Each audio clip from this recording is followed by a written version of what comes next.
I'm back working on this Coleman. Last time you saw this vehicle, I was doing the bare minimum to get it running because I thought it might be scrap metal. Now it runs pretty good and drives, so now I want to make it useful.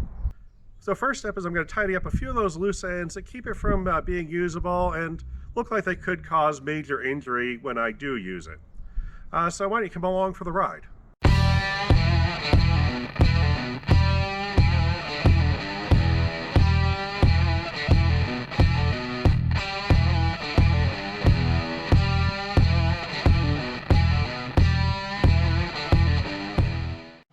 So the window in this tug is broken, which I figure is no big deal. It's flat glass. It should be easy to get made. Ran into a little problem taking the window out. That comes right off. Interesting chain drive lift mechanism. But the part I don't necessarily like is once you get inside the door here, the window glass is in the channel there. There's a channel on both sides. Those are spot welded to the door. There's no attachment or detachment, more to the point, on any of those channels. It kind of looks like you put the glass in the frame and then weld it into the door and that's it. I don't see any actual way to unbolt those channels and remove this glass in one piece. And more to the point, get a new one in one piece without cutting out the welds. So, interesting.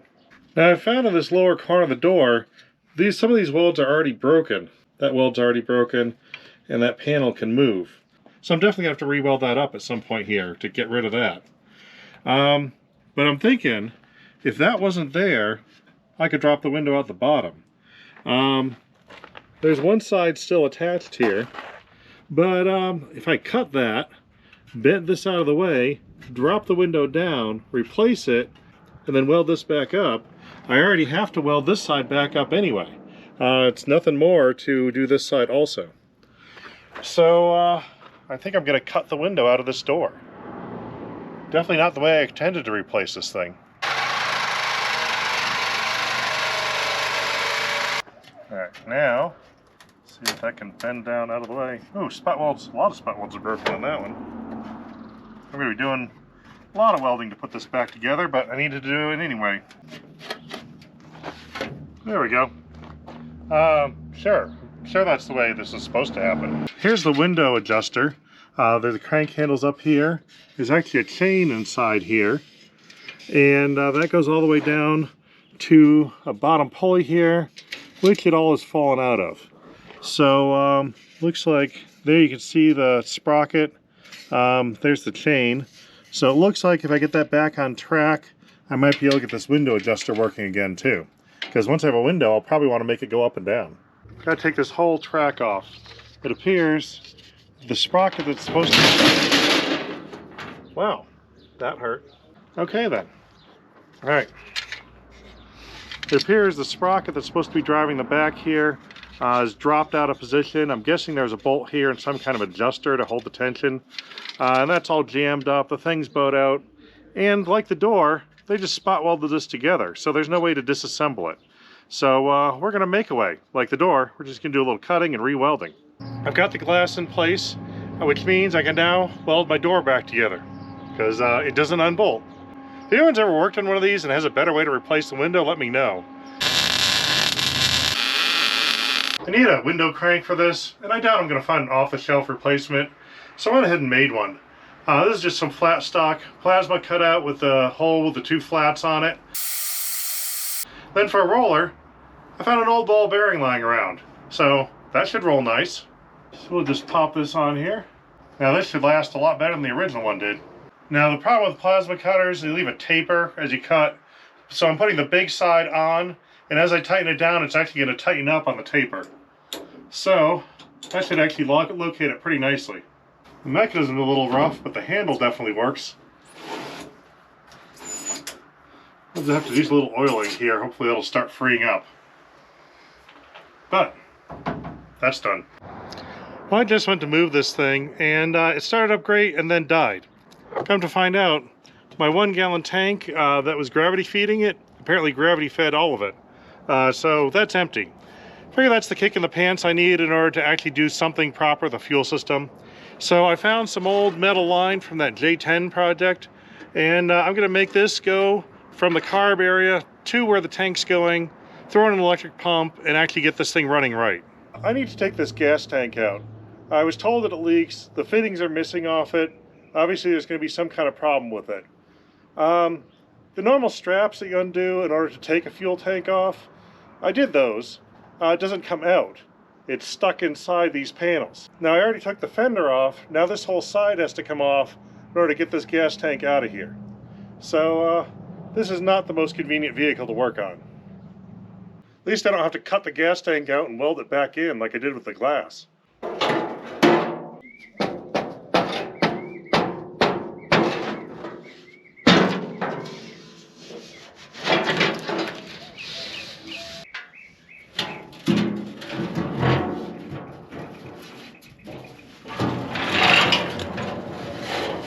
Yeah, don't ever want to do that again. Well, here's my final fuel tank setup. Notice this is kind of like expanded diamond metal, so I got some more expanded diamond metal I had lying around and made a little basket. Found some pieces of my scrap bin, which luckily the bolts there, that one and that one, were drilled in this and drilled in that, and they happened to fit perfectly and match. And I had exactly 2 of these. So I don't know how that happened, but anyway, that worked perfect. So I just bolted those in. Fuel pumps right down here. Got a brass boat connector for the boat tank. That way, this thing's never going to see a gas station in its life. It's only going to be a yard vehicle. So I can slide the tank in, use it when it's empty, pull it out, put it in a truck to go to the gas station, and that way it'll be a lot easier to refill than trying to use a can to refill this. So I think that's our final solution here. I got the tank in the truck right now. I got to get some gas in it, and then I'm going to pop it in here, and we'll be ready to go. And here's with the tank in place. Fits in nice. We got those rails holding it in place. The tank has a gauge on it, so we're all fancy like that. Connector's easy to get to. And then it's got the lip on this step is well, maybe 2 inches high or so. That's not going this way unless you try to roll the thing over, and if you do that, you've got other problems with the fuel tank falling out. If I needed to, I could run a strap from one side to the other, but I think this will be totally fine because this is not going to be a high-speed vehicle.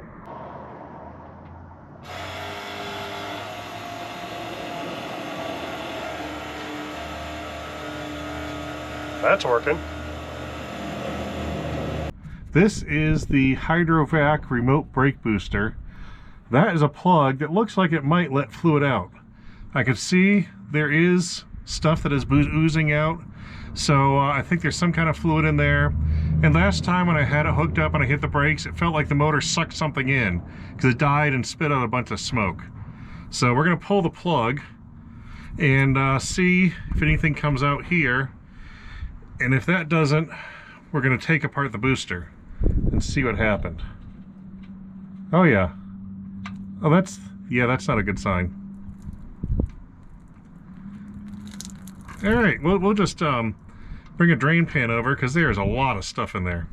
And it smells like gasoline. So yeah, it appears we have raw gas inside the booster, and that also means it would have dissolved the diaphragm.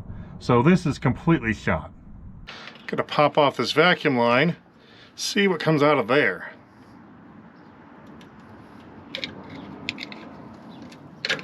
Oh, no fluid. Definitely was wet though. This is the air intake line. There's a little filter up there for these Hydrovacs. That clearly was not actually getting the air from the filter into the Hydrovac. It was just sucking in all the dirt. So this thing's in bad shape, I'm sure. While I'm working on these brakes here, I noticed someone lost their drink at some point.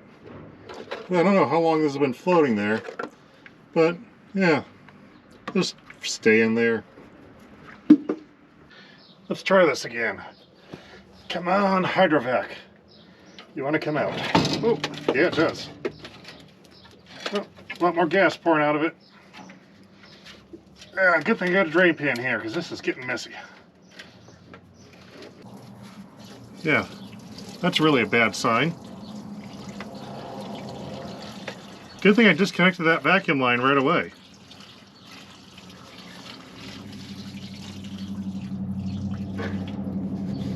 Alright, yeah, that smells like gasoline too. So, yeah, this thing's totally shot. Alright, Well then, let's figure out what to do next. Well, I had to do something about that vacuum booster. This thing does not want to stop. You can make it stop if you really press the pedal hard, but that transmission makes it just want to go. That torque converter is not loose at all. Pretty much, if you're using this, you have to be on the brake pedal, ready to go as hard as you can anytime. Now, I looked into rebuilding myself. I'm eventually going to rebuild that Hydrovac. I just haven't found the parts yet. I will get them eventually. They're around somewhere, I know. Found a place that would rebuild it. And that was yikes level expensive.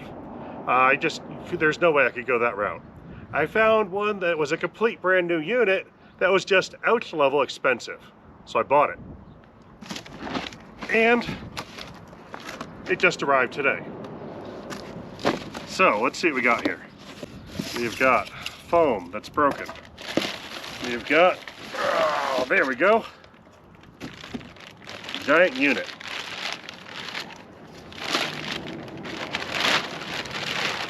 Okay, now this is our Hydrovac, which is a vacuum powered booster that's an auxiliary to a regular master cylinder.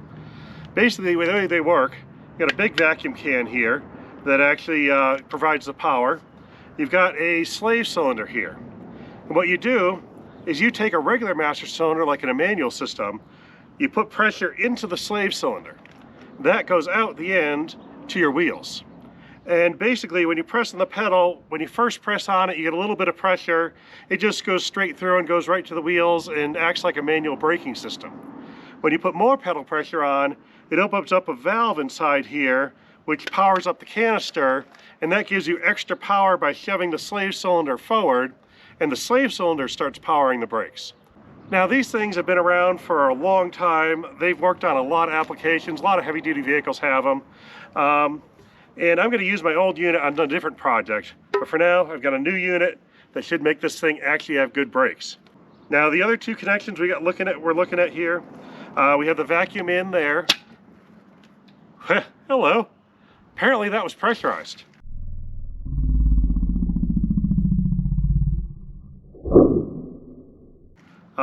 This came from Canada. I guess being in 90-degree air made it a little bit warmer inside. We also have a vent. So when this big piston cycles in and out, it has to take in fresh air somewhere. On this vehicle, there was a filter. It was up remote mounted. The hose was completely destroyed, so it was sucking in straight dirt, which didn't help it on the previous unit. So I'm going to fix that problem next. Bought a cheapy slip-on air filter thing. I don't think I really need the remote mounting. I'm wondering if that might have been a water fording requirement for the military, but I'm not worried about this thing going underwater or anything like that. So we're going to take our intake here. That's not pressurized. And we're going to take our little filter, shove that on, and I'll pop the clamp down. And so that way we're going to have filtered air going into this system. So hopefully this will all work out nicely.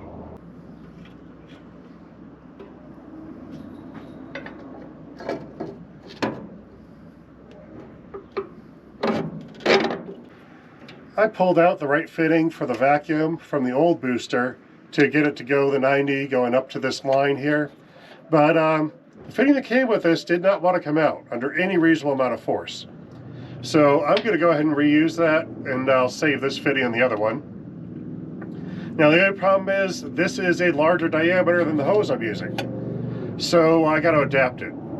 I found in my bin a 90 from a piece of radiator hose or something. And that fits okay over this. I'll hose clamp it to get a tight fit. Another hose clamp, because to adapt this tube, I'm going to do my standard hose on a hose. So we're going to put the right size hose on this tube. Then we're going to take that. I'll do this side first. We're going to shove this end over the whole thing. So that way we have a hose inside a hose. That should fit fine. Put this on here.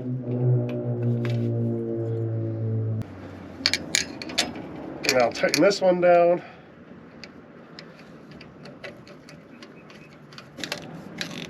That one's locked in. Tighten this one down. That one's locked in. So We basically are entirely hooked up except for the one line that's coming from the master cylinder to the slave cylinder. And this has been open for a few days. I'm worried dust might have got in there. So I'm going to leave that open, fill the cylinder with fluid, let it drain out of here a little bit in a pan until it flushes that clean, then attach it.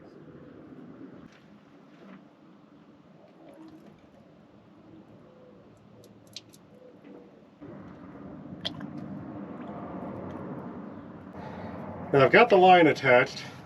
There's a bleeder on the slave cylinder, so I'm going to crack that. Oh, it's like fluid's coming right through, lots of bubbles.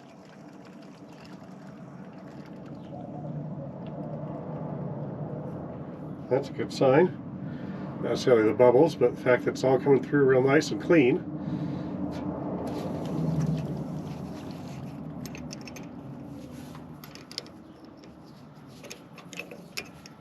Well, let's tighten this bleeder down. See what we get. Now the vacuum routing is something to look at here. Now previously I had just disconnected the line to the booster, that way it wouldn't suck any more fluid in. This is the vacuum line to the brakes. I've already cracked it loose. We're going to solve this problem. Alright. And I'm glad I did. I never realized how much was in there. There's a reason that filled with gas. That line just went from the manifold straight down to the vacuum booster, no check valve, just a straight downhill run. So if it ever flooded and got extra gas in the manifold, that went straight to the booster. Now this is a known problem with those Hydrovacs, and there's an easy known solution, and they didn't bother doing it on this truck. When I reroute the lines, I'm doing it now. Now previously, the line had gone down right to the Hydrovac, so that way gas goes directly to your diaphragm and inside your brakes. The known way of doing this is make it go up. You just go up above the manifold. That way if any gas leaks out of the carburetor, it goes in the motor, puddles in the manifold, it doesn't go to your booster. I would have to go like fill the motor up to this high to get up here. So we're not getting gas up this line. Also, I installed a check valve. This is a generic one. It was cheap. I think it was used in a lot of early trucks 50 years ago or so. And that basically keeps the vacuum in the booster. So in case the motor shuts down, you still have a few power brake shots left before you lose all your vacuum. From that vacuum check valve, then we go back down and into the booster. Now I've talked about gear ratios and alternators before when I was doing the CJ2A alternator swap. If you haven't seen that before and you're thinking about swapping the alternator on something old or industrial, it might be worth a check out, because the reasoning as to why you don't want to use a straight alternator. And this at Coleman is a perfect example. This thing has a nice GM alternator swapped on it and doesn't charge while idling. I'll show you exactly why. Here is the alternator, standard GM unit. This is a good unit, there shouldn't be any problem with it. The belt sitting right at the top edge of the pulley, little skinny half-inch belt. The pulleys on the motor, it's sitting way down in them. They're a wide 5/8 pulley meant for a much larger belt. And I don't know if you can see the bottom there. Same thing on the bottom, not sure if you can see it. On the motor, that belt is sitting way down. On this alternator, it's sitting right up top. Effectively, this is a large pulley, and those are small pulleys, which means the alternator is not spinning fast enough. I've got another pulley for the wide style belt for this style alternator. We're going to swap that out, and that'll probably solve all our charging problems. This thing will charge fantastic after that. Now another issue I'm noticing is this alternator is actually hitting this hydraulic pump line. So we're going to need a shorter belt in order to give that a little bit of clearance and be able to actually use the tensioner instead of just yanking it all the way and having it hit.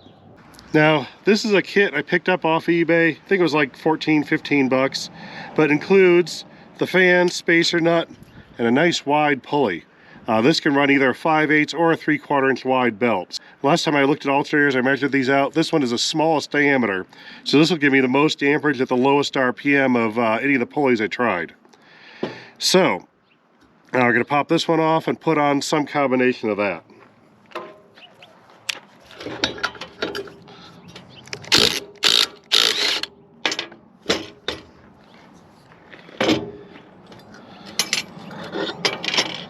Alright, now, do we care about the fan? Yeah, let's leave the stock one on there. All right, now with the pulley, we got to make sure this edge of the pulley doesn't actually squish into the fan and distort it. So it feels like, yeah, I'm hitting the fan there. You can start with the smallest spacer. A lot of times I'll use the old spacers rather than the new one in the kit. And there we got plenty of a gap. If you can see that, there's plenty of a gap between the pulley and the fan. See if I can come up with a smaller one. What's this one? Yeah, the one in the kit is wider. So we're going to go with the thinnest one I got here to get that pulley as close as I can get to that fan blade without actually squishing it. Yeah, got some of the dust out too. Now we have an alternator that's meant for that size belt. So we can put this back on, figure out our belt length. All right, we're back apart again. I went to install this alternator and it just didn't feel like it spun freely. So I started playing with it. Come to find out, this thing, you could slide the shaft in and out quite a long ways. So when I tightened down that bolt, it pulled the shaft out. Now, interestingly, even in the stock configuration, that pulley let it slide in and out. So I think it looks like it was a GM alternator rebuilt by Autolite. I'm wondering if somehow it didn't go back together correctly, because it feels like there's a spacer inside missing that keeps it from moving side to side. So now I'm pulling the alternator apart. So we wanted more work today, right? Got the front cover off. I'm actually not sure how these go together. I don't remember. I haven't had one apart in a long time. But I know that this should not move a 1/4 inch or more than it was moving before. Because that just doesn't seem right that this can float that far for belt alignment and various other reasons. Basically, I'm just going to put a spacer here until this has a little bit of play when I put that cover on and call it good, and we'll see how it works. If you want to make your field wires the opposite, looks like you can just reassemble this, basically pull it apart, reassemble it 180 off. Yeah, so it looks like you can reassemble it whichever way you want. I don't even remember which way this one went. I think I just moved the wire to the outside, so we'll try it and see if it makes a difference. I tried a few options. The spacer that came with the kit is the one I'm going to go with. So we're going to drop that in there and bolt this together 180 degrees off of where it was. That way I have easier access to the field wire if I ever need to get to that for diagnostic purposes. So let's put this together and see what we got.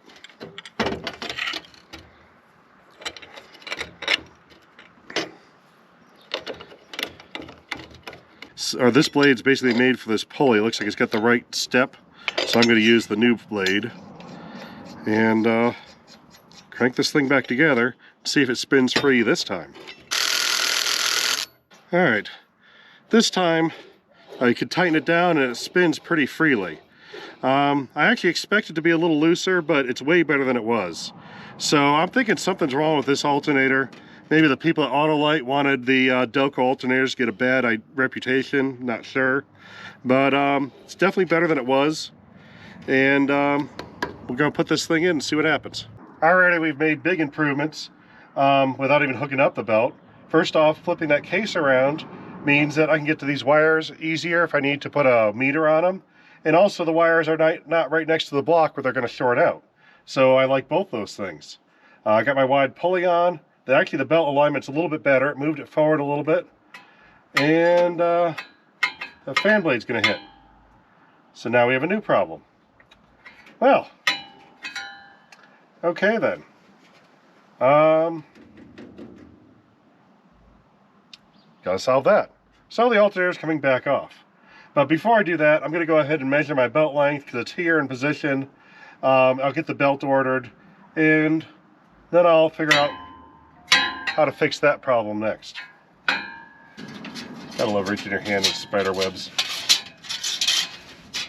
Hopefully I've run away since I've been driving this thing. Alright, now I'm measuring the outside circumference of this belt. That is not the way the trade size is actually measured. Quite honestly, I don't even know exactly how the trade size is measured, but I found a place that you can go by outside and they'll convert it to trade size. So, I'm going to go with that. Now I have 49 3/4 with this as far forward as I could shove it. Let's see, I'm sure I can get to 50 with that, but let's just double check. There we go. Yeah, we're right at 50 now. I'm not going to have a whole lot of adjustment here. We go up to about 50 1/4. So I only have a 1/2 inch of leeway here. It's going to be tricky getting this belt on. I actually might want to leave this alternator off and install it with the belt because it doesn't have the same amount of travel as whatever used to be on here. Probably used to have a generator and probably had a lot more clearance because they're usually a smaller diameter and a longer case. Either way, I think a 50-inch belt will do it. So I'm going to order one of those and then I'm going to fix this. One interesting thing to note, I'm looking as I'm playing with this problem, every one of these fan blades has a divot right here where it goes across that alternator nut. Every single blade. And I doubt they did that from the factory. I think someone else had this problem before me and didn't solve it before they ran the motor. Now before I remove the alternator, I noticed this fan is really far from that radiator. And it's almost out of the shroud this way. So I think I can move it forward with some spacers, and that way it actually might work better inside the shroud and give me the clearance I need. All right, now 2 days later, I think my 5-minute job of getting the alternator pulley changed out is finally done. Looks like everything will work now. So we've got the alternator back together, flipped around. We got the pulley on it where it wants to be. I got a belt in, and it appears to fit. That 50 inches worked pretty well. I did install it while I was installing the fan pulley. You actually might have to take this alternator off to get the fan belt off because even retracted all the way, it's not tight, but I don't know if you're going to get it on and off. But there is adjustment. It actually can move out quite a bit. In order to tighten up, you have to move it a bit, so I'm pretty happy with that. We will be able to adjust it. There's more travel available to adjust it further. And hopefully I never need to take it off until, well, ever. I like never. So, got my spacers. I used 2 3/16 thick spacers, and I'd like to say that was so I could get fine adjustment, but it wasn't. It was because I wanted 3/8, I didn't have the material, but I had 3/16. So I just made 2 of them, stacked them. There's the little spacer stack. I did about 30 seconds of research on the internet, and I came across a fan manufacturer that said they had the formula for spacing your fan. Basically, they said about half your blade should be in your shroud, the other half should be out. The reasoning they gave was if it goes in too far, it starts swirling the air inside and actually reduces the flow. Seems plausible enough, I'm going with it. And that happens to be right about where I am. The blade is maybe 1/3 in, 2/3 out, so close enough. I've got the fan still on the pilot of the water pump, and it's about as far as you can go. You can't put it out any further. That pilot fitting the hole properly, so that's where it's going. And let me show you another thing. I needed longer bolts. You can see I put longer bolts in there. Let's see. They are very close to that rib. I did not have the size I wanted. I had too long of a set. I did check. It does not actually hit that rib as it spins. Spin it around here. And it actually clears. So that should be good too. So basically the whole thing's together. Just going to tighten my belt and call this done. So now we're going to see if the brakes work, and the fuel system, and the charging system. Hopefully it doesn't catch on fire, but you know, probably won't. Starting it.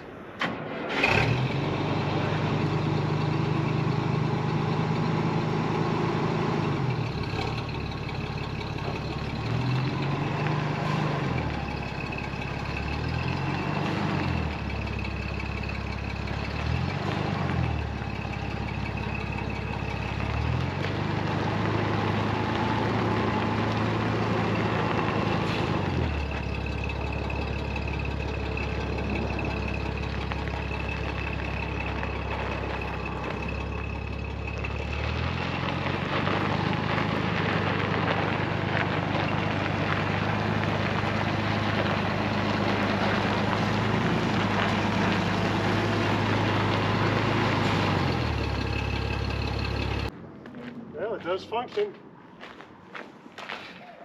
It stopped. It went. Success. Now I'm sure you've heard the terms stump pulling torque, stump pulling power thrown around referring to trucks. I think a truck like this really qualifies for that. But what does it really mean? Now to find out what that really means, I've got a stump here. We're going to hook a strap to this and try to pull it. Now this tree has been cut down a while ago, so it's not the strongest stump in the world, but it is pretty big. I measured it. It was over 80 inches around in circumference. 83 inches around.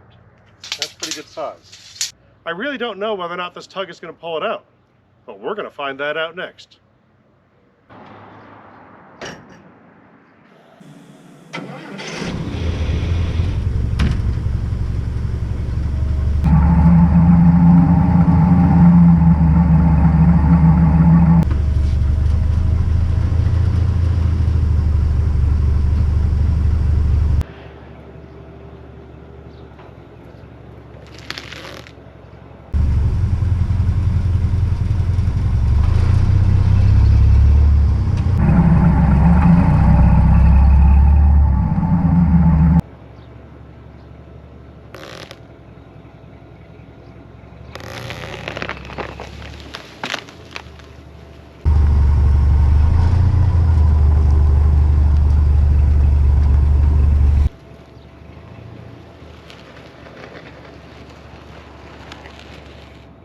Yeah, had to go slightly above idle, but that is definitely stump pulling. Let's go drag some more stuff around.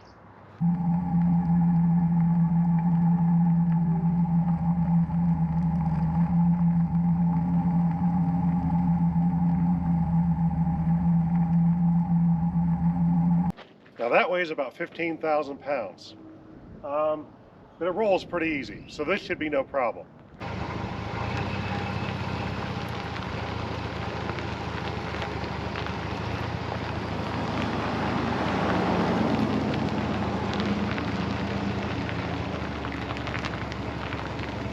This rolling this 15,000 pound vehicle is no problem. But what happens if I want to move it sideways? Because I want to turn this around. And I don't feel like using the steering wheel. Let's see what happens then.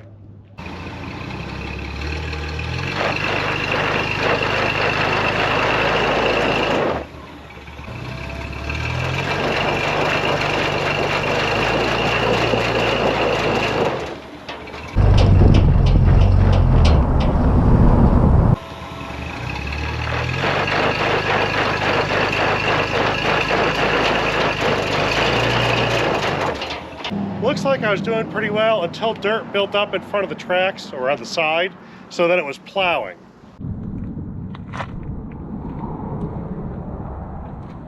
So not only dragging, but also plowing. So apparently there is a limit to what this can pull, but that limit is pretty high.